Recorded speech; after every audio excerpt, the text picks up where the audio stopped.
De falar, entretanto, doutor Delgatti, eu quero dizer assim, como pai de dois jovens, eu estou olhando aqui para o senhor assim, com o coração cortado, de ver o senhor aqui nessa situação, preso, aqui nesse depoimento, falando de suas dificuldades financeiras.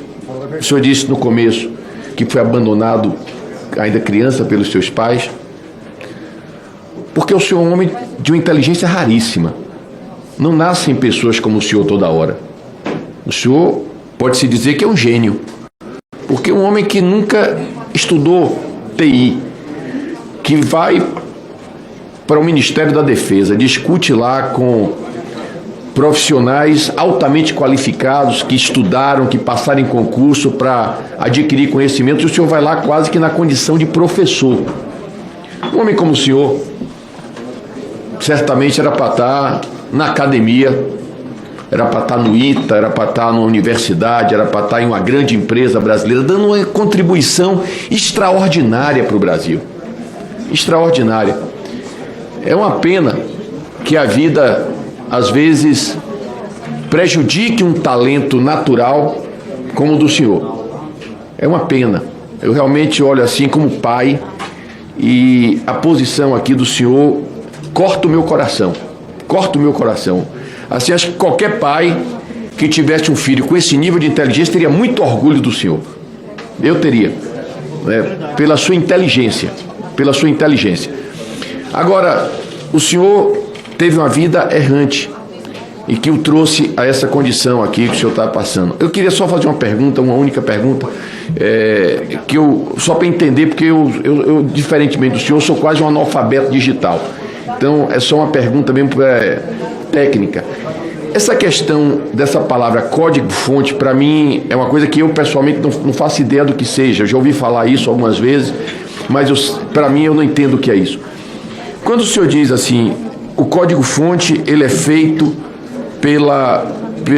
pelos funcionários do TSE, é apenas um código-fonte que é colocado, e esse único código-fonte, ele vai para todas as urnas do Brasil, ou podem ser feitos mais de um código-fonte, colocar códigos-fonte, um determinado código-fonte em algumas urnas e outro em outras urnas?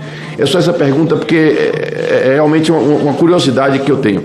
Vamos lá, o código-fonte é o mesmo em todas as urnas. Assim que instalado, é solicitada a cidade, e ele, assim que é posto a cidade, ele apenas oferece os deputados de lá, os vereadores e prefeitos. E uma analogia simples aqui é que o código-fonte seria como a farinha, o ovo de um bolo, o leite, então, e o compilado seria o bolo pronto. E quem tem acesso aos ingredientes consegue inserir um veneno lá e esse bolo fica venenoso. Quem seria, como seria possível fazer isso? Em que momento? No momento em que é criado e editado e atualizado o código-fonte. No TSE ou quando chega nas cidades? No TSE, nas cidades não. Nas cidades não? Não. E no TSE, é possível fazer isso com algumas urnas e não com outras, por exemplo? Sim. Caso haja alguém com mais intenções, ele faz esse código em todas as urnas, só que o código funciona apenas em urnas específicas, porque é uma zona maior e que tem mais votos, e ele usa também de inteligência artificial, e ele pega o resultado da anterior e faz a margem de erro, mais ou menos naquela região. Então, não seria algo grosseiro, que seria, apenas nessa cidade vai ter 100% dos votos. Não. Ele faz algo que soe, que seja de verdade, não um algoritmo. Inclusive, o algoritmo é a inteligência artificial, porque ela tem essa inteligência de manipular o voto caso haja alguém mal intencionado no TSE. Eu entendi. Agora, o senhor não saberia nos responder, eu imagino, assim, como é o procedimento para operar este trabalho dentro do TSE? Se é uma pessoa sozinha, se são 20, se são 30, o senhor tem ideia de como seja? Eles dizem que são 5 pessoas, mas eu descobri que até 2018, 2019 era apenas uma pessoa, que é... Eu posso falar o nome aqui da pessoa? Pode. Giuseppe Dutra Genino. E em 98 ele já havia feito um curso de algoritmos. Em 98 ninguém sabia o que era isso. aqui no Brasil. Ele fez um curso na França, eu levantei isso, que ele fez esse curso na França de algoritmos. Então, eu achei estranho eles darem tanto poder a apenas a uma pessoa, porque outra pessoa no lugar dele, ou até ele, tem o poder de decidir o resultado de uma eleição. Ele vota por 200 milhões de habitantes, caso ele tenha essa má intenção. Eu entendi. Mas hoje isso não é mais feito por uma pessoa só. Hoje não. Após aquele inquérito de 2018, esse Giuseppe, ele se aposentou e agora tem mais pessoas. O senhor me lembra um personagem de um filme. Um filme que é Prenda-me se for capaz, que é uma história real de um sujeito que era um falsário e acaba se transformando em agente da CIA, que foi no cinema interpretado pelo Leonardo DiCaprio, né? O senhor me lembra essa pessoa aí que, no fim, ele ajuda os Estados Unidos, ajuda o governo americano a se defender. Eu espero que o senhor compense o que errou até agora, que errar é humano, ajudando o Brasil. E dentro dessa linha eu queria lhe perguntar uma coisa para encerrar aqui minha fala.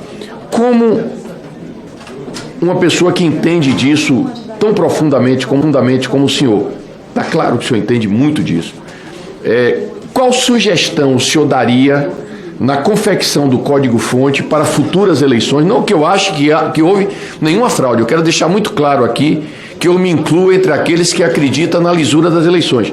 Mas qual conselho o senhor daria para reforçar a segurança? É apenas um conselho técnico. Para a técnica, isso. Eu vislumbro ali que a única saída seria a urna imprimir o voto.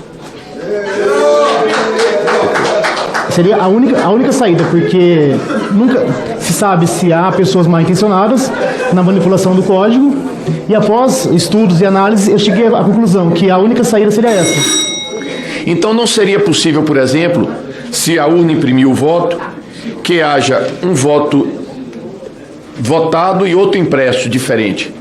Não, porque a pessoa vota e sai o voto, e ela tem a opção de descartar ou jogar no baú. Entendi.